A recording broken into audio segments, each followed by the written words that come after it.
السلام علیکم، میں ہوں ردا فاطمہ، این سے ناول کی وائس آرٹسٹ۔ مزید مزے کی ناولز پڑھنے کے لیے این سے ناول کی آفیشیل ویب سائٹ پر جائیں، لنک آپ کو ڈسکرپشن میں مل جائے گا۔ انت الحیات از کلم صدیقی۔ یہ وہ زاویار تھا، وہی زاویار جو سیکنڈ ایئر کے بعد جیسے کہیں گم ہو گیا تھا، جس نے کہکہوں سے، خوش مزاجی سے اور مذاق سے جیسے کبھی کوئی ناتا ہی نہ رکھا ہو، جو ہمیشہ غصے میں رہتا تھا، سخت مزاج، بے حد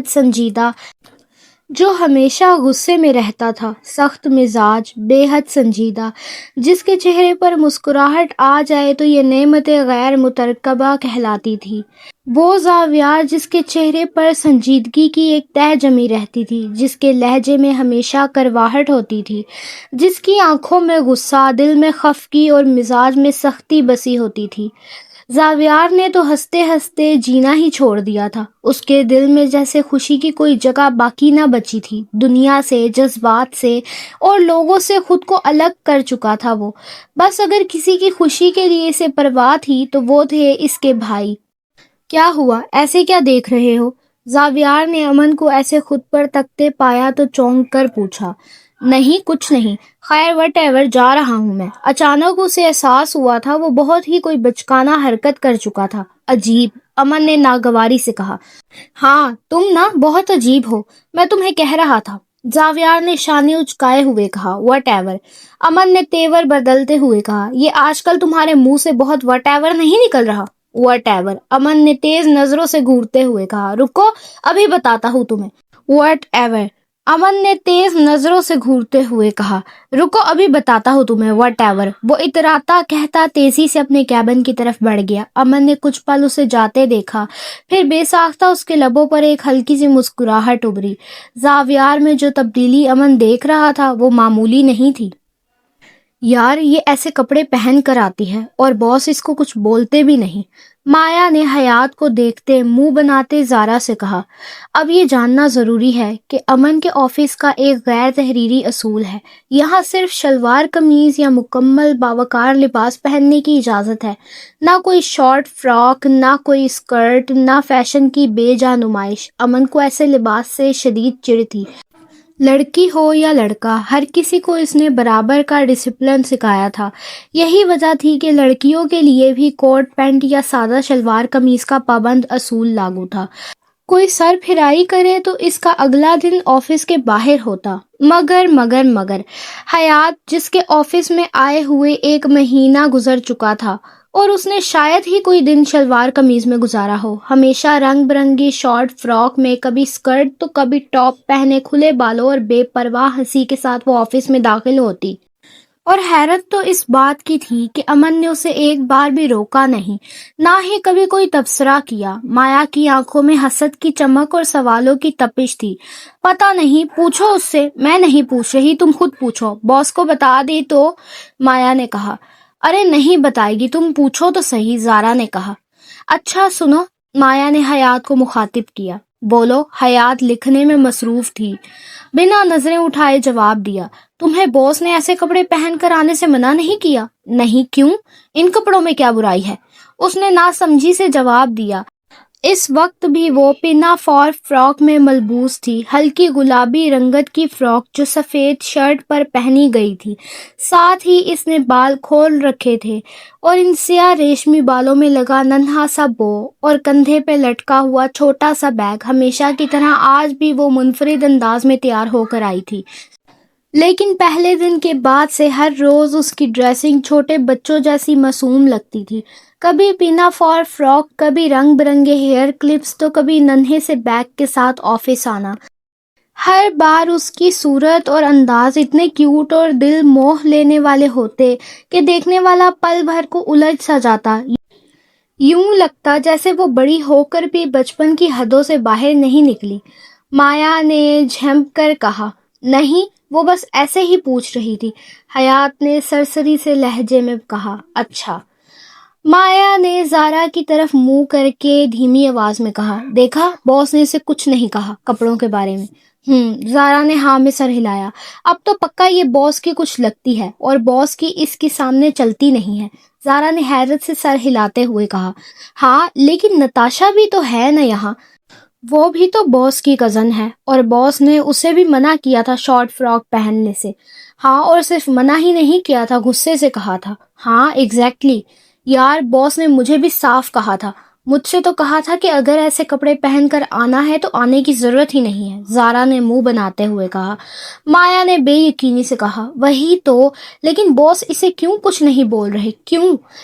حیات نے سانس بھرتے ہوئے کہا۔ ہو گیا۔ زارا کنفیوز ہوئی۔ کیا؟ ارے یہ 500 بار کا میں لیٹ نہیں ہوں گی والا سزا نامہ۔ اچھا مبارک ہو، مایا نے کہا۔ حیات نے مسکرا کر جھکاؤ میں کہا، خیر مبارک، چلو اب یہ لو، اور میں آزاد، اب میں جا رہی ہوں۔ وہ فائل نما کاپی زارا کو تھماتے ہوئے سیدھا امن کے کیبن کی طرف بڑھ گئی۔ زارا نے اسے جاتے دیکھ کر کہا، صحیح ہے بھائی، اس کا بھی مزے کا سین چل رہا ہے۔ مایا ٹھنڈی سانس لیتے ہوئے کہا، ہاں اس کا تو صحیح ہے، اپنا کام کرو ورنہ ابھی زاویار آ گیا نا تو پھر فضول کا شور مچا دے گا۔ ہاں میری تو تمنا ہی رہ گئی کہ باس سے ذلیل ہونے کی باری آئے۔ مطلب؟ مایا نے نا سمجھی سے زارا کی طرف دیکھا۔ مطلب یہ کہ یار باس تو ہم سے بات ہی نہیں کرتے، آتے تک نہیں ہے یہاں۔ اب تو یہی آرزو رہ گئی ہے کہ چلو ذلیل ہی کر دیں مگر آئیں تو صحیح۔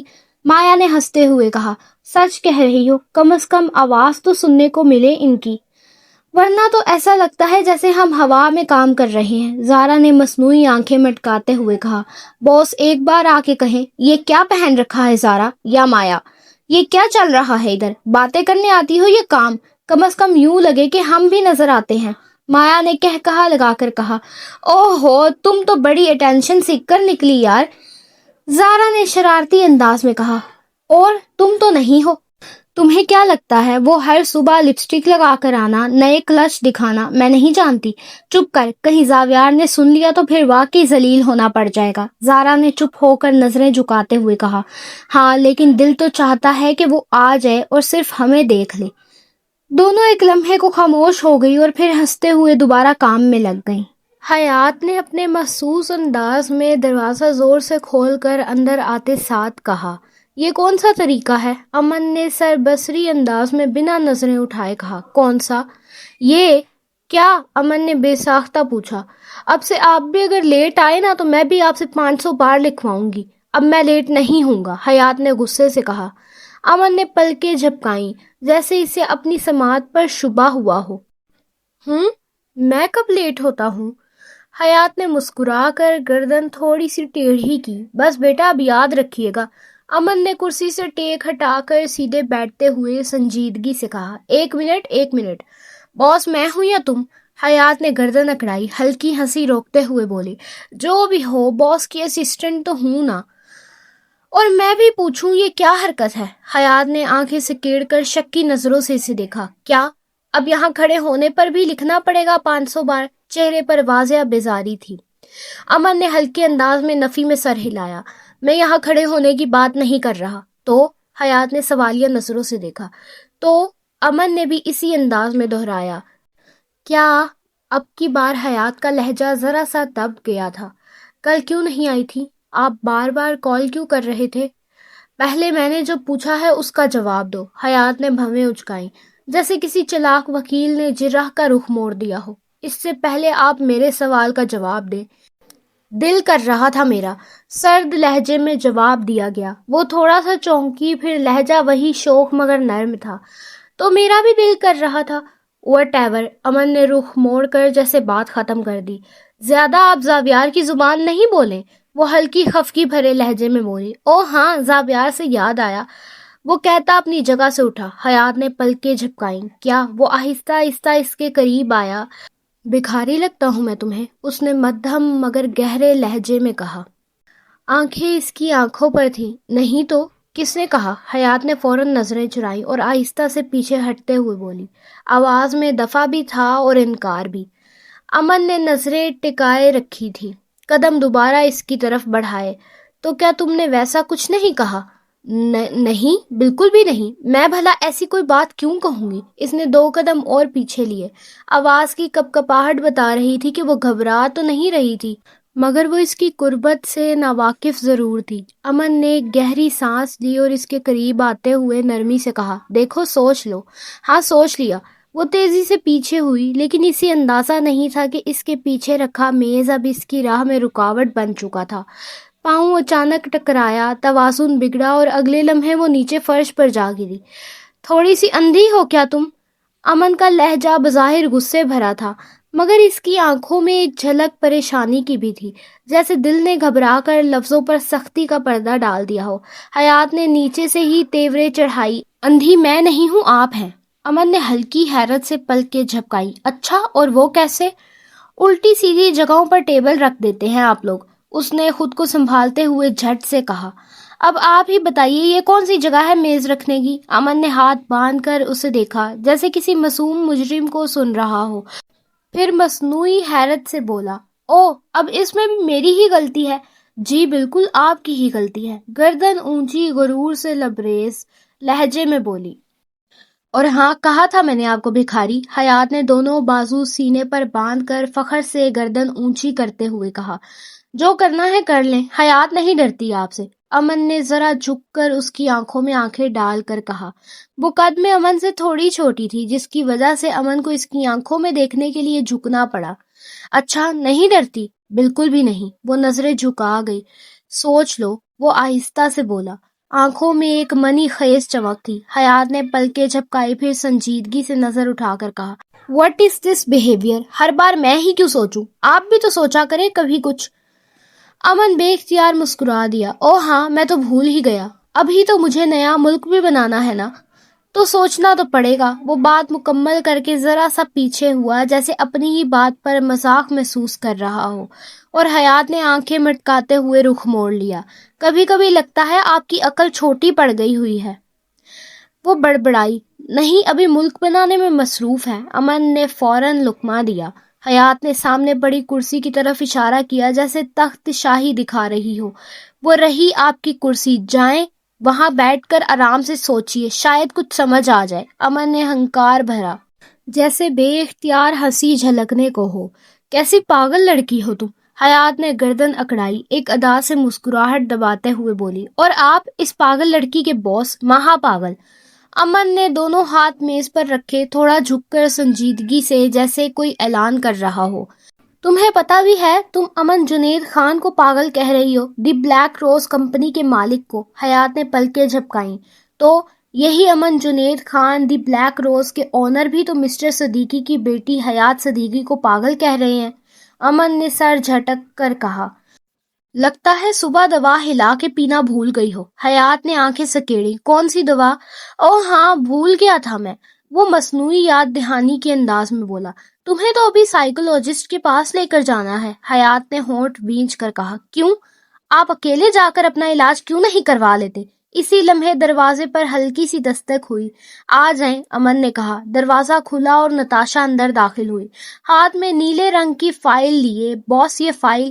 ہاں رکھ دو وہاں، امن نے میز کی طرف اشارہ کرتے ہوئے کہا۔ جی۔ نتاشا نے فائل میز پہ رکھی، اور جیسے ہی وہ پلٹی، اس کی نگاہ اچانک فرش پر بیٹھی حیات پر پڑی۔ آنکھیں حیرت سے پھیل گئی، تم یہاں نیچے کیوں بیٹھی ہو؟ ناگن ڈانس کر رہی ہوں، حیات نے سپاٹ انداز میں جواب دیا، جیسے یہ ایک بالکل فطری بات ہو۔ امن نے بے اختیار سر جھکا کر مسکرایا، کتنی پاگل ہے یہ، اس نے دل میں کہا۔ ہیں؟ نتاشا کا منہ حیرت سے کھلا کا کھلا رہ گیا۔ آفس میں؟ کیوں؟ کہاں لکھا ہے کہ آفس میں ناگن ڈانس نہیں کر سکتے؟ حیات نے اسی بے نیازی سے جواب دیا، جیسے وہ ابھی بھی فرش پر بیٹھ کر ڈانس کے اگلے موومنٹ کی پریکٹس کا سوچ رہی ہو۔ امن کی مسکراہٹ ابھی بھی ہونٹوں پر تھی، پھر اچانک سنجیدہ ہو کر بولا، نتاشا جاؤ اور 103 نمبر فائل کا کام ختم کر کے مجھے اطلاع دینا۔ جی باس۔ نتاشا کا چہرہ جیسے مرجھا گیا ہو، اور اس کی نظریں حیات پر اسی طرح پڑی جیسے کسی دشمن پر پڑتی ہیں، خاموش مگر زہر آلودہ۔ وہ پلٹی اور بنا کچھ کہے کیبن سے باہر نکل گئی۔ عجیب، ایسا بھی کیا ہے اس لڑکی میں جو اسے دیکھ کر مسکرائے جا رہے ہیں؟ نتاشا کی آواز غصے میں بھرا ہوا زہر لیے ہوئے تھی۔ اور تو اور امن ہر بار اسی کی سائیڈ لیتا ہے، چھوڑوں گی نہیں اسے، میری چیز پر نظر ہے نا، اس کی نظر ہی نوچ لوں گی میں۔ وہ جیسے خود سے باتیں کرتی کمرے میں تیز قدموں سے آئی اور دراز سے فائل کھینچ کر زور سے میز پہ دے ماری. تھپ. او ہیلو میڈم. اس کی آنکھوں میں اشتعال تھا. کیا حرکت ہے یہ؟ وہ تیورے چڑھا کر بولا نتاشا کو گھورتے ہوئے. نتاشا نے رخ موڑ کر غرور سے کہا اپنا کام کرو، زیادہ فری مت ہو. ابھی دوں گا یہیں سے دو چماٹ گھما کے. وہ غصے سے دہاڑا. سب سمجھ آ جائے گا تمہیں، بہت اوور نہیں ہو رہی تم؟ وٹ ایور، اپنا کام کرو. نتاشا نے کندھے اچکائے اور مصنوعی بے نیازی سے کہا مجھ پر زیادہ دھیان دینے کی ضرورت نہیں ہے. زاویار نے ہنکار بھرا اور مسکراہٹ جیسے تن سے بھر گئی. تمہاری شکل اتنی اچھی ہے بھی نہیں کہ تم پر دھیان دیا جائے. پھر اس نے ایک لمحے کو رک کر اسے سر تا پیر دیکھا. اور میرے سامنے وٹ ایور بول کر کول بننے کی ضرورت نہیں ہے. وہ غصے اور اشتعال سے اسے گھورتا بولا جا رہا تھا. کیونکہ تم کول نہیں چھپری لگتی ہو. یہ بولتے ہوئے نتاشا کا چہرہ لمحے میں لال ہو گیا. زاویار اب پیچھے نہیں ہٹ رہا تھا. اور باقی رہی تمہاری اکڑ، وہ کرسی سے اٹھتے ہوئے بولا، تو وہ تو میں ابھی نکالتا ہوں. اس نے کالر ٹھیک کیا اور تیز قدموں سے سیدھا امن کے کیبن کی طرف بڑھ گیا. اللہ حافظ. آپ سے ملتی ہوں کسی اور ایپیسوڈ میں. اپنا خیال رکھیے گا. آگے کے پارٹ کے لیے این سے ناول کو سبسکرائب کریں اور انتظار کریں.